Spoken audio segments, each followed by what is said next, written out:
आगे तोर नहीं कसूर नहीं हमर कसूर गे दोनों के कैला का ऊपर वाला दूर गे ये सोना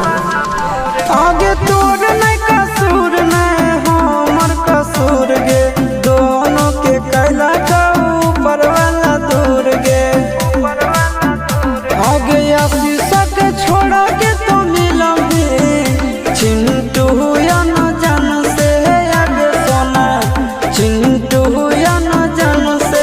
जोड़ी है बनावल भगवान के दोस्त नहीं इंसान के आगे सोना दोस्त